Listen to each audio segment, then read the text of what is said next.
because football is coming back. Like on the 17th of June, the Premier League's coming back, and I believe the week after the FA Cup is coming back. Or it might be 2 weeks after.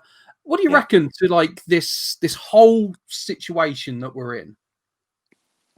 It's a difficult one, isn't it? Because when people are losing their lives, for me it was a no-brainer to just to hold out and postpone. You know, I don't know what the rush was to cancel certain leagues, and I also don't know what the rush was to rush it back in certain countries. You know what I mean? Germany have obviously gone back. For me, the season had to be finished because there was too much invested. There was too much invested in every league. You know what I mean? That League Two, I feel so sorry for those footballers and chairmen and managers and fans who've paid all that money and invested so much in this season, and they ain't going to get a reward. Liverpool have to win the league. Leeds United and West Bromwich Albion have to have the opportunity to get to the Premier League. You know what I mean? It is the way of the world. And if next season doesn't happen, then so be it. But this season has got to finish because we're 3/4 of the way full. There's 9 games left. You know what I mean? These 9 games have got to finish because I look at the bottom 3. You know what I mean? I look at being a Middlesbrough fan, ex-Middlesbrough player. Middlesbrough could go down if the season is finished.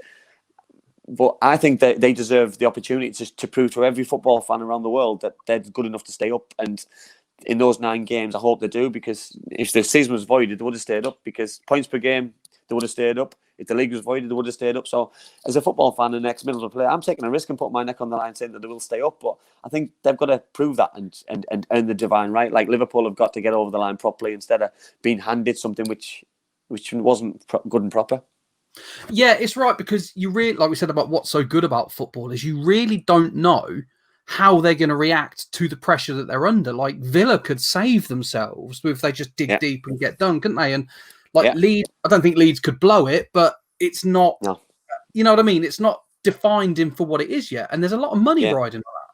Well, of course there is, and I think everyone deserves that opportunity. You know, I know supporters won't be there to celebrate those kind of moments, but they'll be watching on TV and they'll be celebrating with family and being able to, you know what I mean, do obviously things like this and Zoom calls and celebrate in different ways. But I just think footballers, they deserve to finish the season. There's too much invested effort,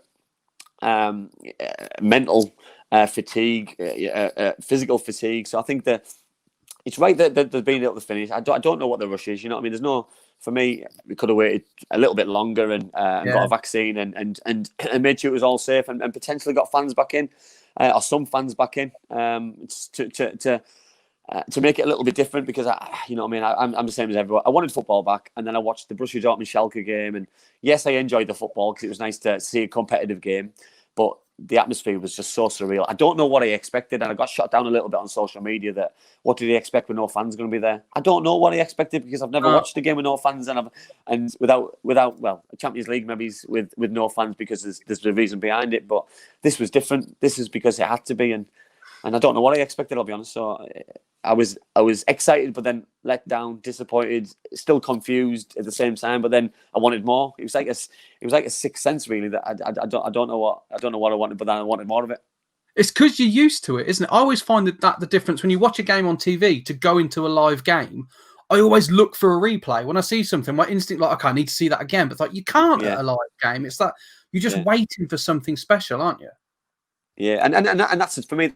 The joy of football, because those talking points, the goals, the sendings off, the close chances, the decisions by a manager who's made a silly substitution or a great substitution, they're the talking points that we have in the pub, and they're the talking points that get talked about on Match of the Day or the Championship show or something else, and that's what we live for. You know what I mean? Because at the minute you can watch a goal and rewind it 10 times and watch it over again, and then by the time, you know what I mean, and watch those VAR decisions and watch them close-knit, instead of being there waiting and being excited, you know straight away what the decision's going to be, because you know it's offside, because you've seen the freeze frames and things, and I think it just takes away a little bit of that excitement and the edge, and the unknown, because when you're there, you can't hear the ref, you can't see the TV cameras, you're just waiting for the decision on the scoreboard, and I think when you watch it on TV, sometimes it can be a little bit of a letdown.